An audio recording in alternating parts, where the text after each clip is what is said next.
দেখো সয়াবিন বানাবো। সয়াবিনটা ধুয়ে আমি লবণ হলুদ দিয়ে মাখিয়ে নিয়েছি, কিন্তু কাঁচা লঙ্কা দিয়ে রেখেছি। কড়াই বসিয়ে দিয়েছি, কড়াইতে তেল দিয়ে দিচ্ছি।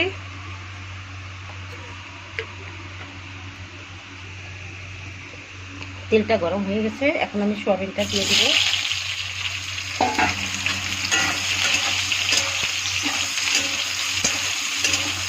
একটু 5 মিনিট সময় নিয়ে সুন্দর করে ভেজে নেব।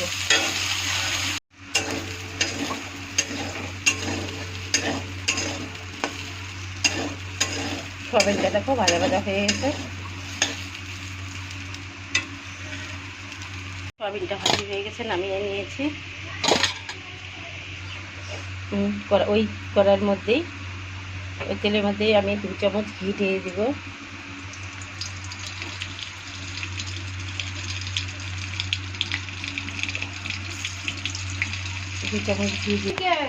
একটা শুকনো লঙ্কা, একটা তেজপাতা, 2 টুকরা এলাচ, দারচিনি, 5 ফোড়ন,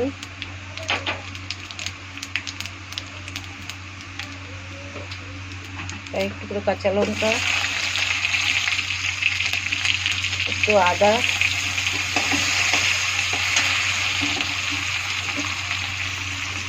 এর মধ্যে আলুটা ছেড়ে দিব। দেখো আলুটা ভালো করে ভেজে ভেজে নেব। ডালটাকে একটু ভালো করে ভেজে দেবো। একটু সামান্য একটু চিনি দিয়ে দিব, হলুদ দিয়ে দিব, আর সামান্য লবণ দিয়ে দিব। দিয়ে ভালো করে নেড়ে ছেড়ে নেব।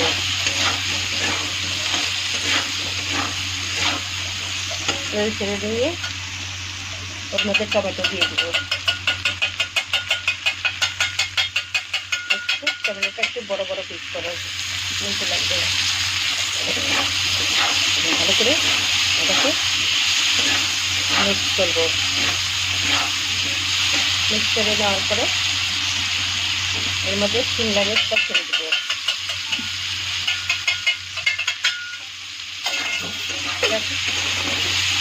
এখন এটাকে 5 মিনিট ভাজা ভাজা করবো আমি আবার। দেখো সুন্দর তেল ছেড়ে দিয়েছে, দেখছো, মানে ঘি গুলো ছেড়ে দিয়েছে। এখন আমি এর মধ্যে কাটা হওয়া বেগুনটা আর কুচনো কাঁচা লঙ্কাটা ছেড়ে দেবো। ছেড়ে দিয়ে ভালো করে মিক্স করবো।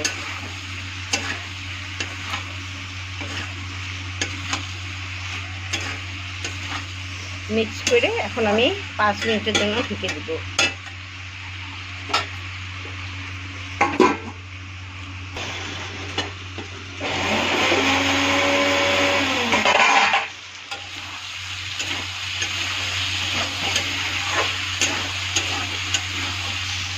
এখন সুন্দর ভাজা ভাজা হয়ে গেছে।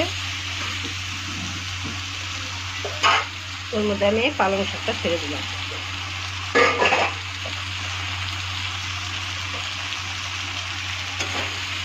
বন্ধুরা ভাবছেন এত কিছু দিয়ে আর কি রান্না হচ্ছে, তো এরকম করে রান্না করে খেয়ে দেখবেন, প্রচণ্ড টেস্ট, খুব ভালো লাগে নিরামিষের মধ্যে।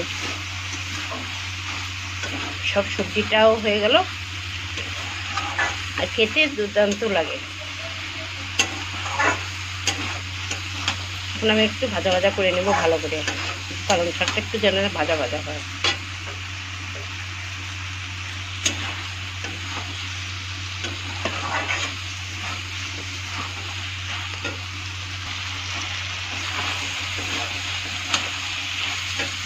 দেখতে পাচ্ছ বাঁধাকপির পাতা, পালং শাকটা ভাজা ভাজা হয়ে গেছে। এখন আমি ওর মধ্যে সয়াবিনটা ভেজে দিলাম।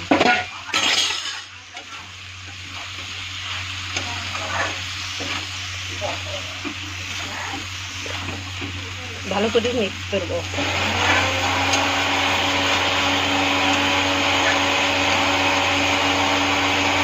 মিক্স হয়ে গেছে, এখন আমি এর মধ্যে জল ঢেলে দেবো।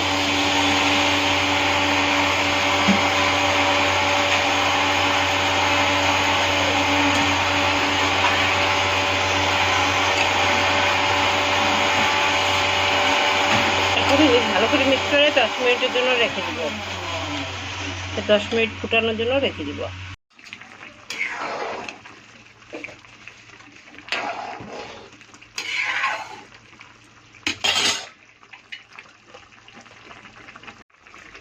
তরকারিটা হয়ে গেছে, আমি এখন সামান্য গরম মশলা দিয়ে নামিয়ে